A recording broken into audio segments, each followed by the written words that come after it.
All right, everyone, welcome to the Tonto's Demise Week 9 recap.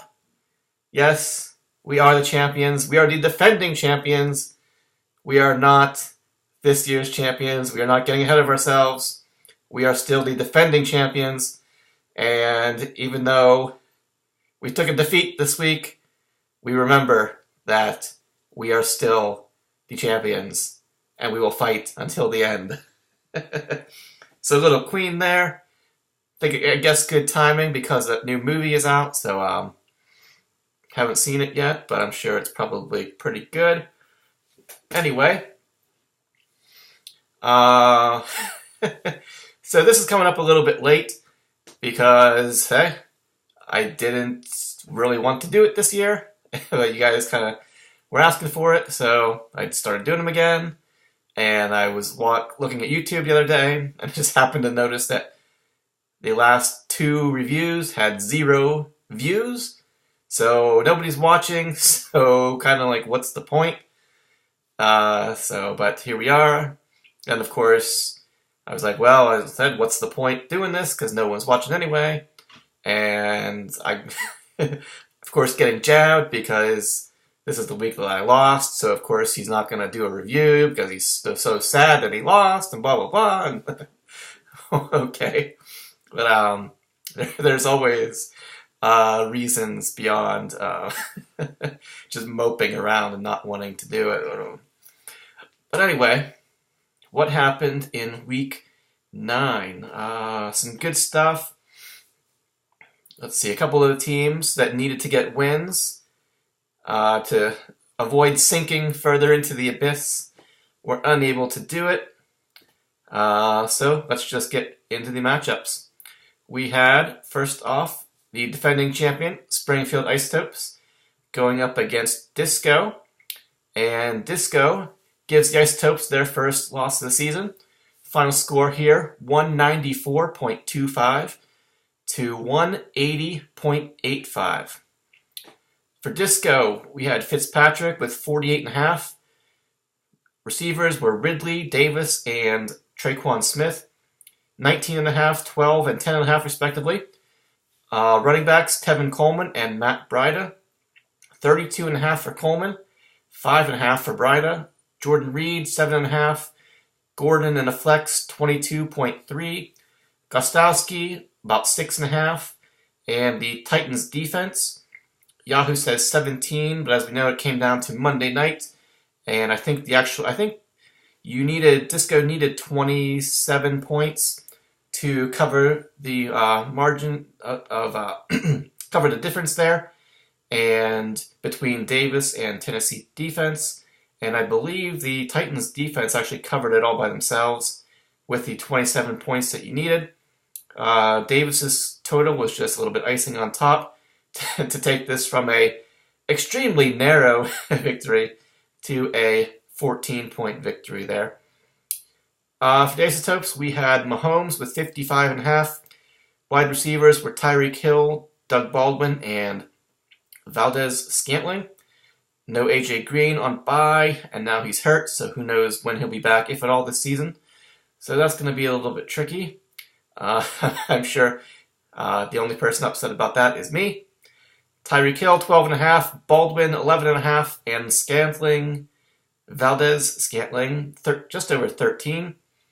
Running backs, James White and Tariq Cohen, 28.5 for White, only 2.5 though for Cohen. Big difference maker here in this matchup. Greg Olsen, 19.5. Todd Gurley, just under 20. His lowest point total of the year. He was only, I think this was his first time under 25 all season, so would have liked to see a little bit more there from him, up to usual Todd Gurley standards, but didn't happen this week. Mason Crosby, about 4.5, 5 points.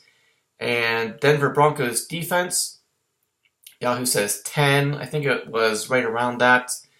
Let's see. I think McManus missed a game-winning field goal at the end of that game. So that cost me 3 points there. Fortunately, it didn't make a difference in the final score here. So, but Disco with the win.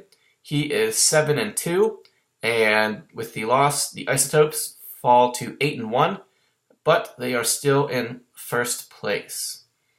So, well, I guess to address the elephant that might be in the room here, just get it out of the way. I don't like talking about this because I don't, as I said before, I'm extremely non-confrontational, and this is the only time I'm ever going to talk about it again. But this whole thing with Fitzpatrick and picking him up, Kevin picking him up and trading him, it's I see what we all see what you did. It's pretty transparent. It's shady as shit, I think, but the whole thing, and it happened. It very easily could have turned out that Kevin wouldn't have picked up. Somebody could have outbid him for Fitzpatrick, but just the whole idea that you said to Kevin, boy, it sure would be a good trade bait if whoever picks up Fitzpatrick, because you had no quarterback. Your options were, and you had no fab money, really, so your options were Fitzpatrick, Osweiler, and maybe Sam Darnold. Those were really the only choices that you had. You had nobody, okay?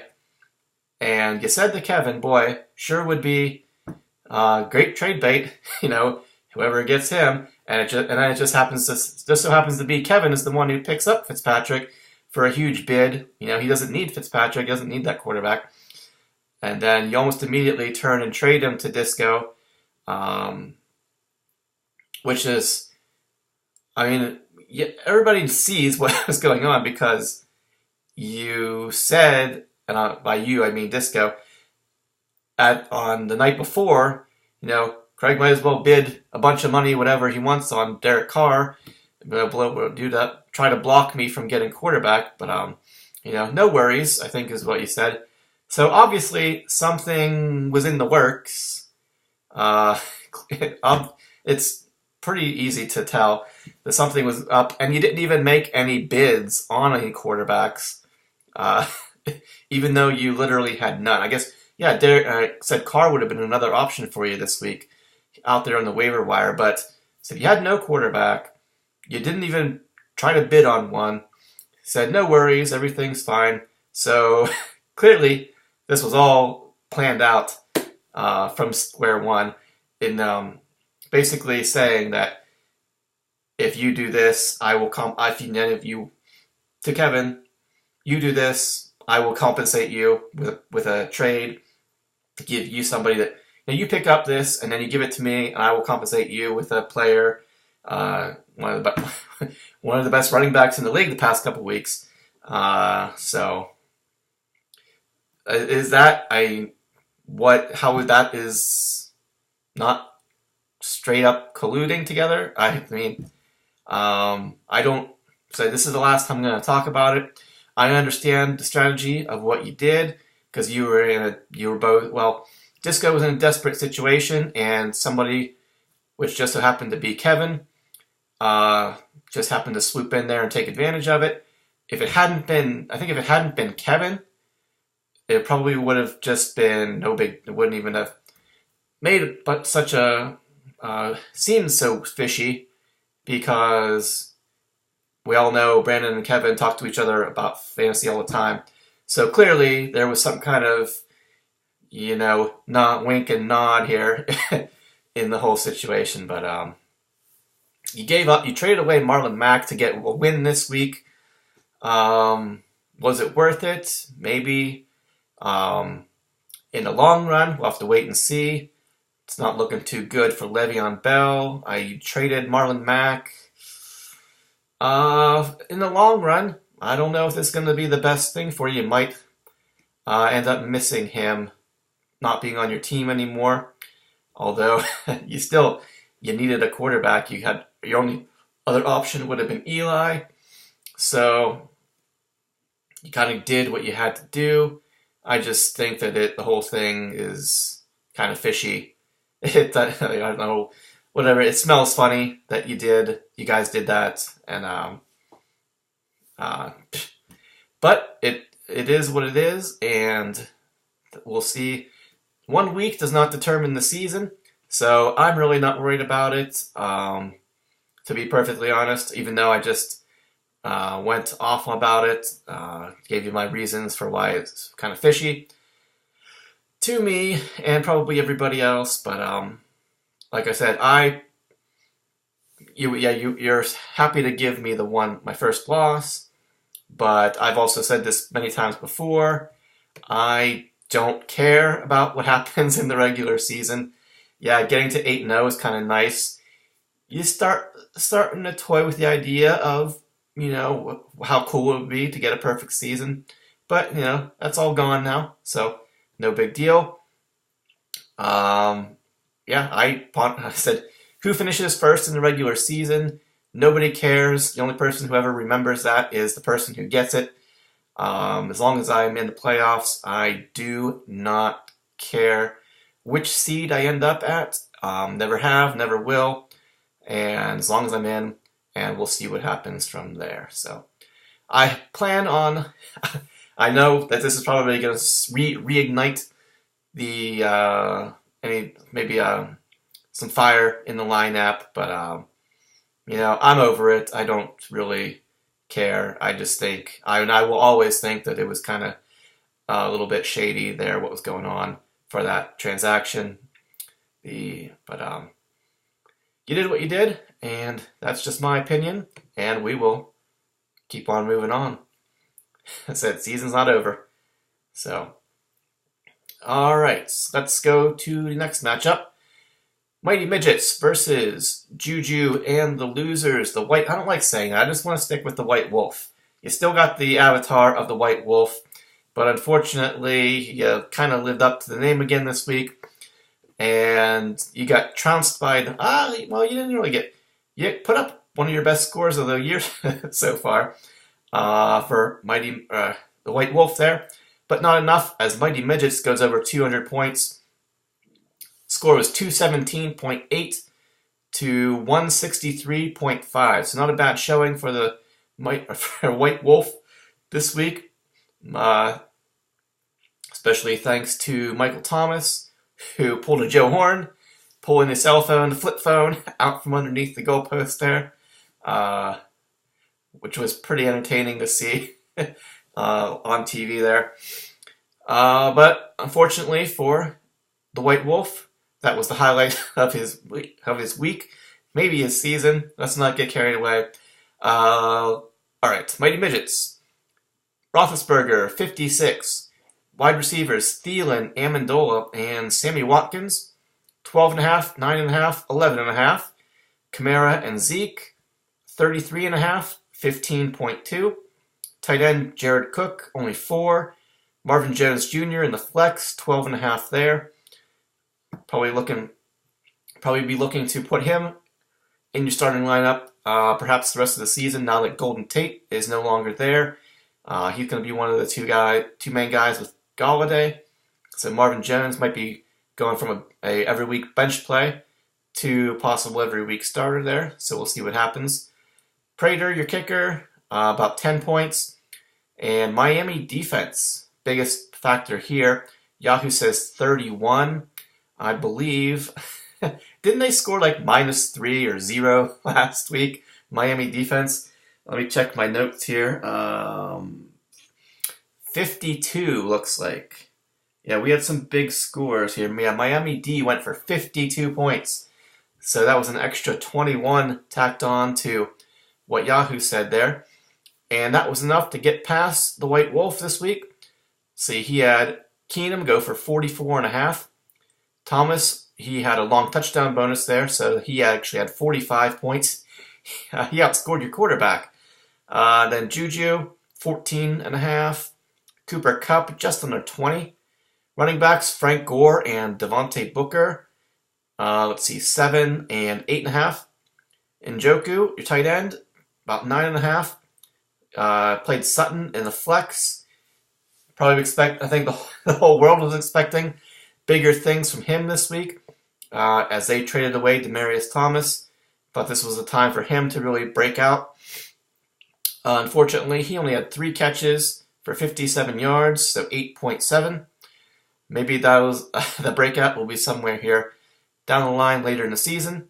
I'll have to wait and see. Kicker Boswell, only 3 or so.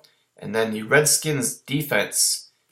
Let's see, Yahoo says 5. It was probably right around there because they gave up a lot of points, a lot of yards, lost the game. Looks like they had 1 turnover, a couple sacks. So Yahoo says 5. It was probably right around that number. So, unfortunately for the White Wolf, he stays defeated. He is 0-9. Just brutal. Brutal. You feel bad every week having to say that, but such is fantasy life here. Mighty Midgets, he moves. He said we had a big cluster of 4 and 4s last week. He moves up to 5 and 4, and he is in 5th place. All right, next we had the other Huber, the Bad Luck Bears, going up against Possum Magic. Possum Magic needed this one to avoid getting unlucky number 7. On the wrong side, your 7 is on the wrong side of your record there. And this one was nearly a 100-point blowout as the Bad Luck Bears defeat Possum Magic 219.5 to 124.95. All right, let's see. For Bad Luck Bears, we had Drew Brees. He also had a long touchdown bonus, so he actually got you almost 66 points in that shootout against the Rams. Let's see. I think he let you down big time in Week 8 with only 25 points. So yeah, he came back and put you, well, Drew Brees could have scored 25 points again this week, and you probably would have cruised. You still would have cruised to victory here. Wide receivers, Brandon Cooks, Mike Evans, and Devontae Parker. Cooks, 23.5. Mike Evans, surprisingly, only 2.5, 1 catch. And then you splurged on Devontae Parker in the free agent pool there, and he only had 1 catch as well. 1.8 points there. So between Mike Evans and Parker, you only got about 4.5 points. So fortunately, the rest of your team certainly carried the load for you. Running backs, James Conner and Theo Riddick. Conner, 32.3. Riddick, 10.5. Jimmy Graham, 15.5. Ito Smith in the flex, 13.5. Hopkins, your kicker, only 2. And then the Bears defense, Yahoo says 34. They scored 2 touchdowns. They had a couple of turnovers. I think I actually they were one of the teams that I wrote down their score. It was actually 49. So another 15 points on top of what Yahoo said. Put you well over 200 points this week. And let's see what Possum Magic did. Can't forget about running through his lineup here. He had Watson at quarterback, 39.5. Receivers, Landry, Sanders, and David Moore. 11, 10.5, 3.5. Jalen Richard and Kenyon Drake, the 2 running backs he traded the farm for. Well, maybe that's a little bit unfair, but 9 points for Richard and 7.5 for Drake. I think they did pretty well last week. Richard had 14.5 last week, and Drake had 23.5. This is more along the lines of what you're usually going to expect from these 2 guys. Although that performance from the Oakland Raiders it doesn't get much worse than that. So maybe those guys will come around and have more productive weeks for you down the road. Trey Burton, tight end, 10.5. Peyton Barber in the flex, only 6. Gano, your kicker, all PATs, no field goals, 6 points there. And also the Carolina defense. Let's see. Looks like they gave up a lot of points. I think they gave a decent amount of yards too. Yahoo, let's see, because even though they did win, Yahoo says 9. It was probably closer to, I'm going to guess 20-ish, somewhere around there. Not a bad score. But I said pretty much all single digits or close to single digits up and down your lineup. Yeah, except for the buns. You had good buns. Josh would be proud there. Said 40 and whatever Carolina's defensive score was. But everything else in the middle was kind of blah. So, unfortunately for Possum Magic, he gets his 7th loss. He's 2-7. He's down there in 10th place. And the way the standings are going, we've only got 4 weeks left in the regular season, which means the best you could do your record is 6-7. Unfortunately, we also have a lot of teams with only 4 losses right now, which means those teams would also have to pretty much lose out, and you would have to win out to have any sort of chance. So, Possum Magic, we are not going to clap you out yet, but we are getting this. We were this close. No, we're like this close. So, hey, as always, next year. As for Bad Luck Bears, he was one of those 4-4s. Just like the Mighty Midgets, he moves up to 5-4. Actually, just ahead of the Mighty Midgets, I see. He is in 4th place. Next, we had Dub C Hooligans going up against FC Bahoric. Dub C, another one of those 4-4s, trying to get above 500. This is just like the last matchup. FC Bahoric was trying to avoid getting lost number 7, and unfortunately for him, he was not able to do that, as his team barely put up a fight. One of the lowest scores of the season, only 106.55, while the Dub C Hooligans put up, 182.95. For Dub C, he had Goff with 63.5. Wide receivers, John Brown, Tyler Lockett, and Robert Woods, 4.5, 5, and 12.5 respectively. Running backs were Doug Martin and LaShawn McCoy, 8 points and 7 points respectively. Man, how did you, going through these numbers here, how did you get almost 200 points when it's all single-digit scores here? But then we have O.J. Howard at the tight end position. He got you 21.5 on 4 catches, 2 of them were touchdowns. Demarius Thomas in the flex, hoping for big things on his new team against his old team. I think he started out real fast, and all 3 of his catches came pretty early in the game, but then he did nothing else. He got you 9.1. Kicker was Tucker. Looks like he got you about 9.5-ish. But then the other big defensive performance from this week was for the Hooligans, the Minnesota Vikings defense. They scored a touchdown. I see they had 10 sacks. Yahoo says 25, and I believe the actual total was 43. So you gained another 18 points on top of what Yahoo said. So that was over 100 points just from your quarterback and your defense. So I think I just said something about Possum Magic's buns being the only ones to show up this week. Well, Dub C Hooligans buns were pretty much the only ones to show up for him this week. But fortunately for him, they pushed him he cruised to a victory thanks to his buns there. Maybe Dub C Hooligans will be the 2018 version of the 2017 Shawshank Athletics. We'll have to wait and see. But unfortunately, for FC Bahoric, not too much he could do here. He's been ravaged by injury and underperformance pretty much up and down his lineup all season long, except for, of course, Kareem Hunt. Let's see. Quarterbacks, he picked up and played Derek Carr because Andy Dalton was on bye. And I mentioned how bad the Raiders game was. Yeah. He only got you 25 points.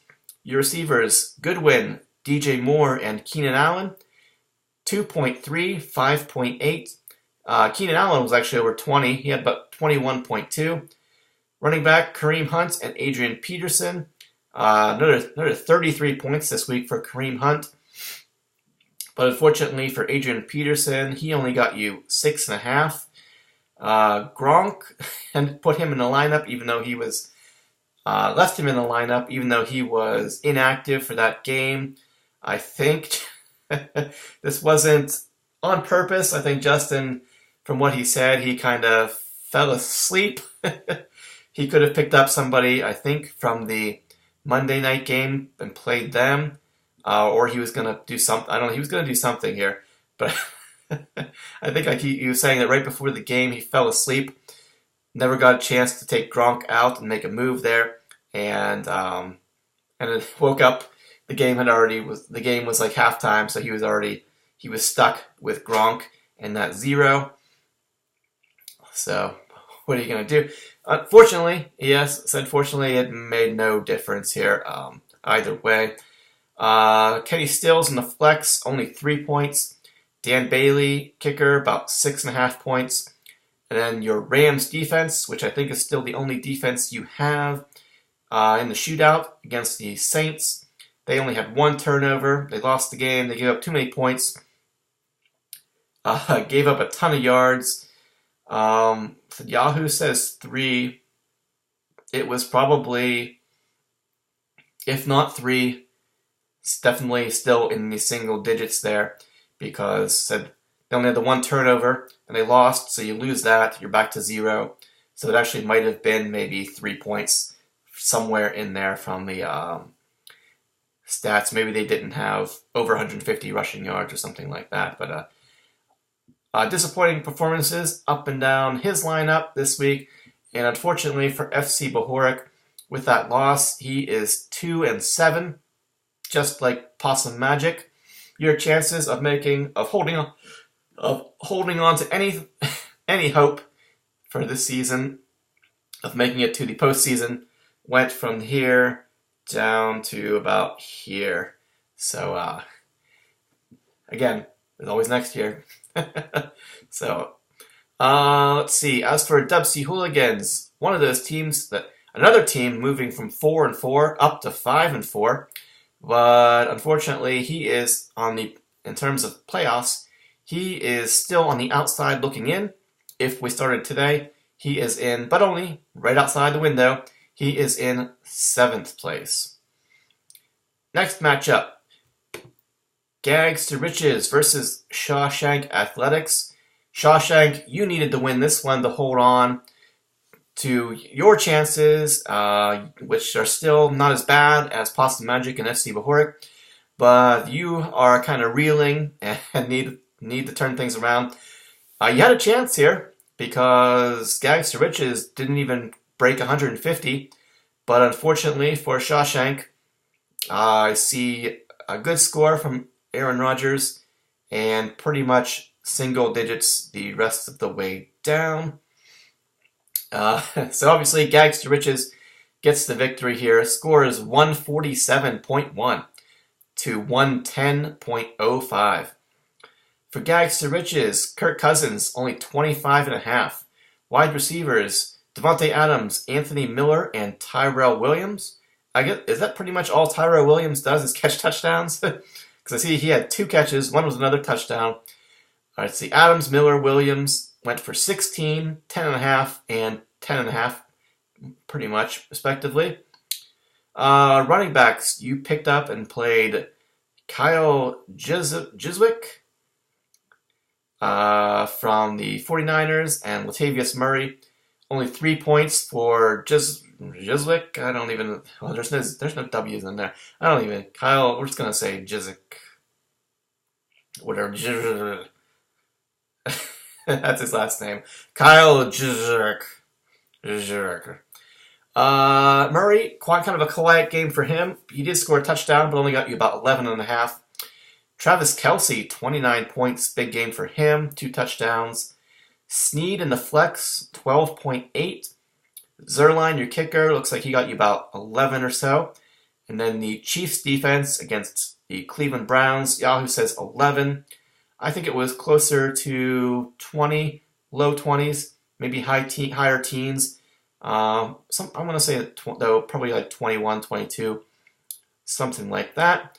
But still, it's not a big score for Gags, but enough to get the win this week, and that's all that matters. For Shawshank, like I said, he had Aaron Rodgers go for just under 46. His receivers, Funchess, Deshaun Jackson, and Taylor Gabriel. Funchess, 8.5. Jackson, 5.2. 7.5 for Gabriel. Running backs, Kerryon Johnson and Nick Chubb, 7.5 and 16, respectively. Chubb was your only other non-single-digit score there. Cameron Brate, tight end, only 4.5. Crowell in the flex, only 7. Fairbairn, your kicker, about 7, maybe 7 or 8. And then you picked up and played the wrong defense on Thursday night. You picked up the Oakland defense. Yahoo says 0. And I do believe that actually was the correct score. 0 for the Oakland Raiders defense. Would it have made a difference here to cover a 37-point difference?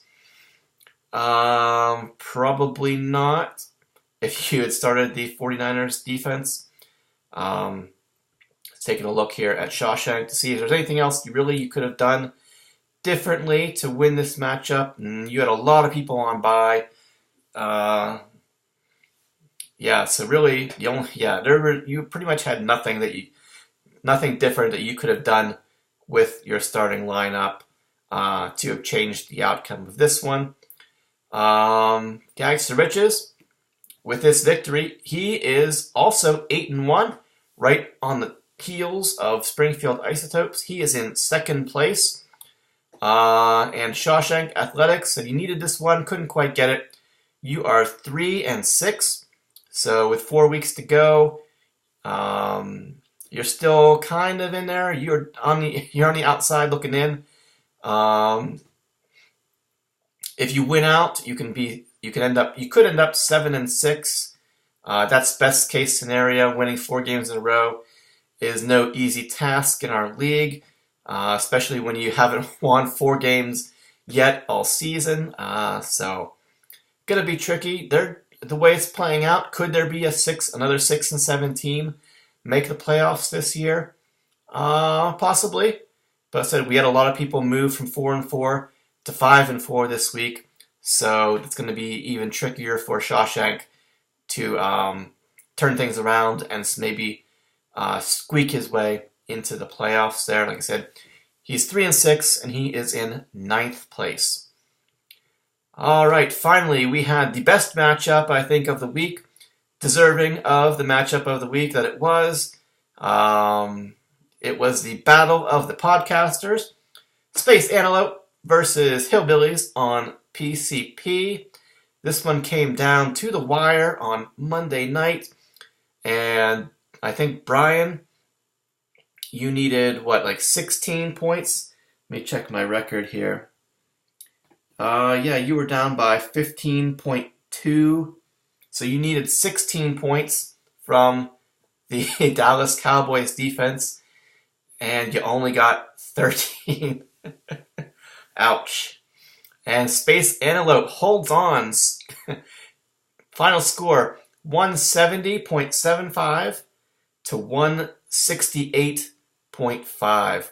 So a 2.25 difference there. And actually thinking about it later on, after the matchup was over, realized that really the only reason Detling won this matchup is because Julian Edelman threw a pass and completed it for about almost 40 yards. So that's 3 points right there. I think it wasn't quite 40 yards, it was slightly under. But the point for the completion, 20 yards was a point, and I want to say it was a 37-yard completion, which ends up gets you 0.85. So I think it was a 2.85 point play. And you won by 2.25. So without Julian Edelman throwing that pass, and if this was last year, and that pass would not have counted, this matchup goes the other way. But such is fantasy football. That's what happens.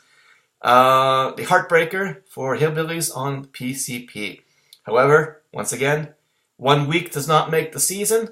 You're both still in the thick of it here. Space Antelope, no longer singing the 0-3 blues. Been on fire ever since. Gone from 0-3 to 5-4 in a playoff spot. If we started today, let's take a look at his lineup. Phillip Rivers, 32.5. Hopkins, 26.5. Edelman, 18.75. Julio Jones getting his first touchdown of the year, just over 25 points. Running backs, Lindsey and Ingram, 10.5 and 2.5. Tight end Kittle, 20.8. Good performance from him, even though I think he went to the locker room early in that game, kind of had an injury scare, but ended up coming back and doing pretty well. Lamar Miller in the flex, 6.8. Lutz, your kicker. Looks like he got you just over 11. And then you picked up and played the Buffalo Bills defense, which they got crushed by the Chicago Bears, but fortunately for Detling, he lucked into this one he really lucked out with this one, I guess I should say, because this game was so in hand for the Bears. I think the defense scored 2 touchdowns. Their offense didn't really have to put forth much of an effort. So the Buffalo Bills actually held, in terms of yardage, they held the Bears within decent point. You got decent points from them, even though they lost and gave up a ton of points.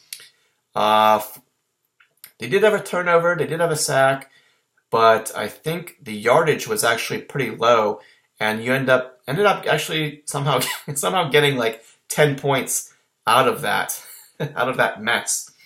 And that was enough to squeak by Hillbillies on PCP. Let's see his lineup. He had Tom Brady. Him and Gordon both had. They have a long touchdown, or was it? No, it was only like 50 some yards, huh? Let's see, is it on here? 55. So yeah, no long touchdown bonus there. Brady 40.5. Gordon an even 24. Other wide receivers, Crabtree and Golladay, 6 and 8.5. Running backs, McCaffrey and Jordan Howard. McCaffrey, a couple of touchdowns, a lot of catches, a lot of yards, 32.5 points there. Jordan Howard, not big on the yardage, but 2 touchdowns, got you 16.5. Kyle Rudolph, just under 5. Antonio Brown in the flex, 15.2. Let's see, you must have been missing somebody. Yeah, you were missing David Johnson. So hence Antonio Brown being the flex play this week. Butker, your kicker, looks like he got you about 6.5 or so. And again, Dallas defense there on Monday night. Like I said, you needed 16, and they only got you 13. So with that win, Space Antelope, he also moves up from 4-4 to 5-4. So a bunch of those teams, that's like 4 teams of the 5 that were 4-4. So this was the only matchup of 4-4s. So somebody had to lose. Space Antelope, he's now 5-4. He is in 6th place. And Hillbillies on PCP, they're dropping to 4-5. He's still right there in it. He is in 8th place. All right, those are all the matchups from Week 9. So with that loss, only a couple teams left. There were only a couple teams left in the knockout pool. So it really came down to whoever won the Isotopes versus Disco, because the other teams that were left were the Bad Luck Bears and Mighty Midgets. And both of those guys they were the only 200-point scorers this week. So they were definitely still in it. And with the loss, then the Springfield Isotopes are the ones knocked out this week. So 3 teams left to go. Excuse me. Clearly, Disco, Bad Luck Bears, and Mighty Midgets. Keep saying this before, but I guess nobody's watching the videos anyway, so makes total sense. I think we're 10 weeks in, guys, and we still have a couple people that have not paid their dues. It's going to be said the knockout pool ends next week. Week 11 is when there's only 2 teams left, winner take all, probably there. So we're getting to the home stretch of the regular season here, and I think we still have 4 people who haven't paid their dues. I want to say off the top of my head, because I haven't looked at opened up the the dues bank bag there and checked the list there. I want to say that it's both Hubers. I think Gags is in there, and somebody else have not paid their dues yet. Who else could it have? Maybe it was Tree Size. Maybe it wasn't. I can't remember. Maybe it was. I don't know if it was either Tree Size or Josh.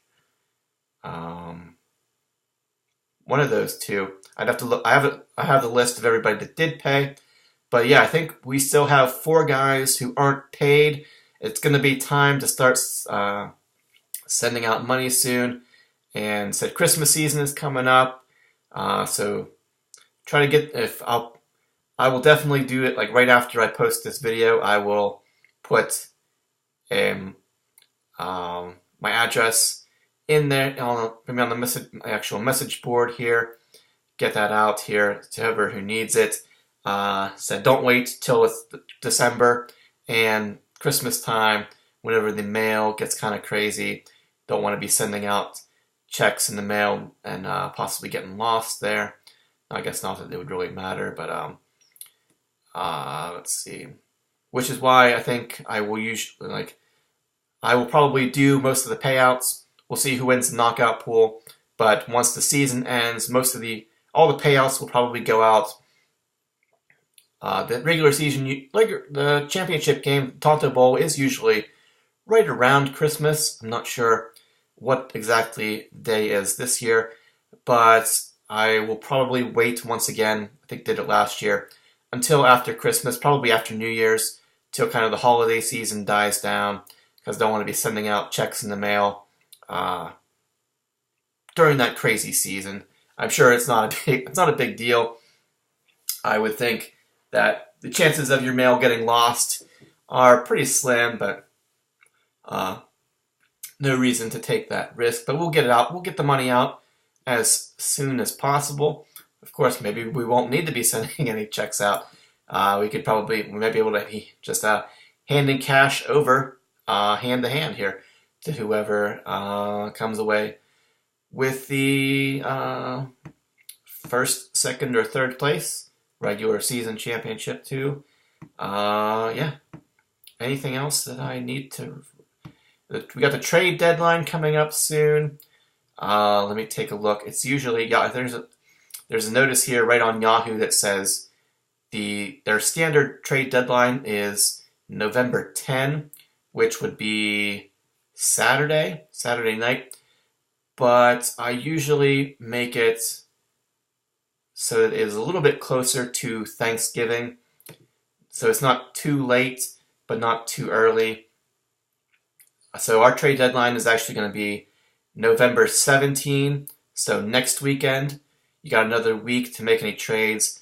So that means that it's, instead of having it end said right before week 10, that's always seemed a little bit early to me. So we will have the trade deadline coming. So once there's only 3 weeks left in the regular season, I think that's fairly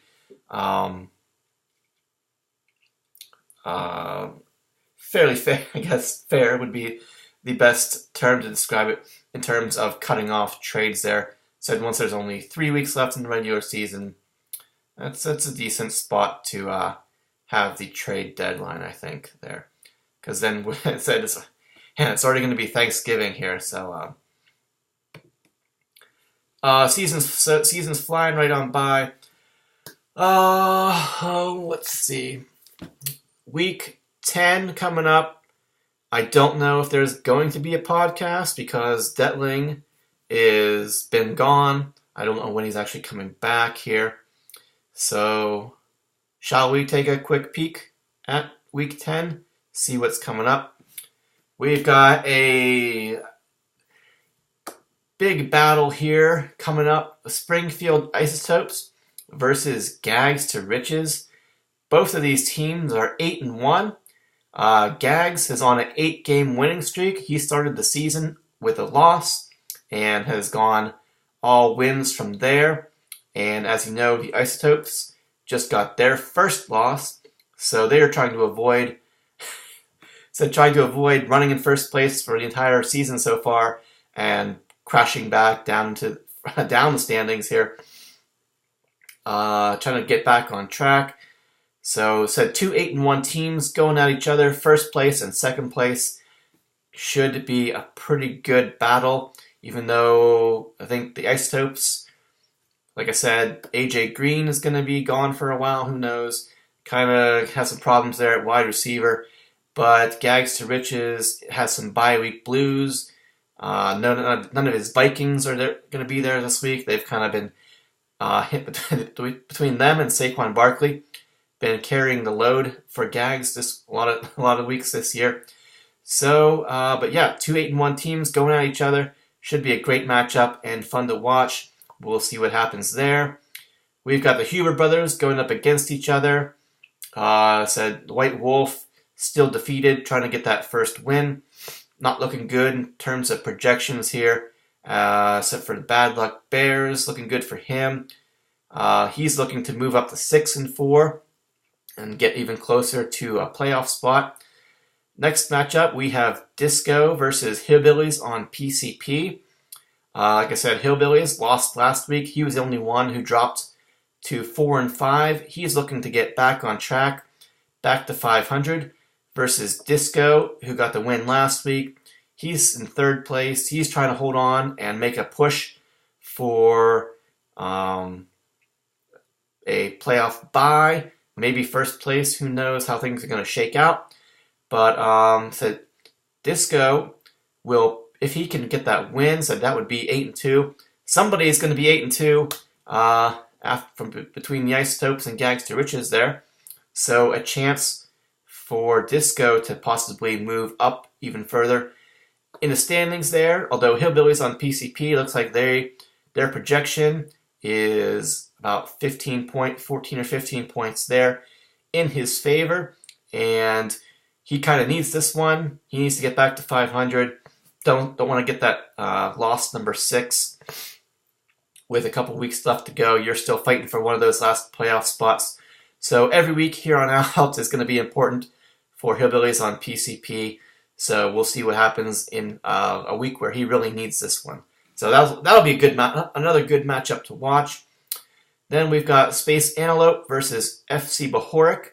The projections are actually pretty close here. So FC Bohoric, he's kind of been reeling though all season, up and down. Space Antelope, so he's been after that slow start, he's catching fire, rising up the standings. He is looking to get win number 6. Follow the Bad Luck Bears there in the playoff chase here for those last couple spots. So Space Antelope, he really needs this one.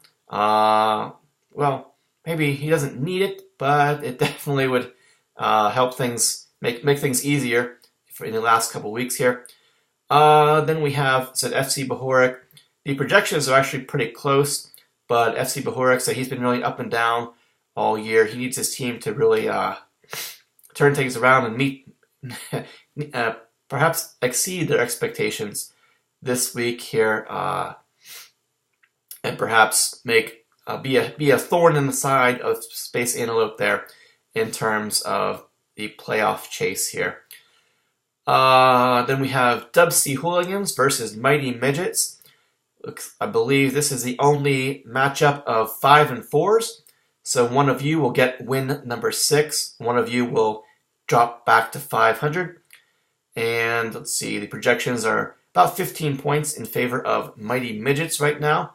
So we'll see what happens. That should be a good matchup with playoff implications there. And then we've got Shawshank Athletics versus Possum Magic. So 2 and 7 versus a 3 and 6. Shawshank, both of you guys need to get a win just to hold on to any bit of hope here. More so for Shawshank Athletics. He's got definitely got the better chance moving forward. Although Possum Magic the projection is only like a 3-point difference here, 2.5 points. Possum Magic has been really up and down. His team is definitely capable of going off and knocking off pretty much anybody at any point in time. So Shawshank, this won't be an easy victory for you. You're going to need your team to come out and perform. Haven't really taken a look at the lineups.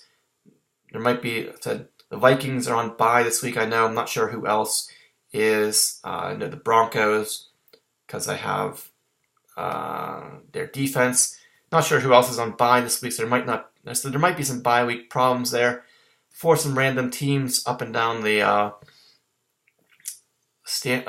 and down the schedule here. So, but all in all, should shape out to be another good week. As said, big matchup: Isotopes and Gags, Disco and Brian, Justin and Matt, Midgets, and Dub C. So at least 4 of the 6 matchups should be pretty good to watch.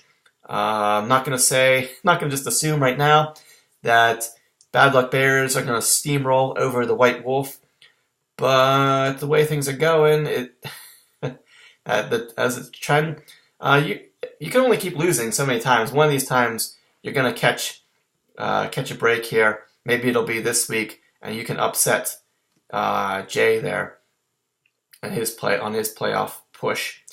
But Possum Magic, Shawshank, you're both kind of on the bottom there. So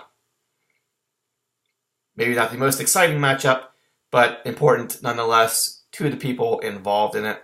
So, all right, that should be pretty much it for week 9. Yeah.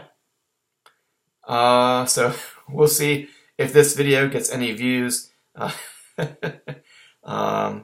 Like I said, don't worry, you're not hurting my feelings or anything like that.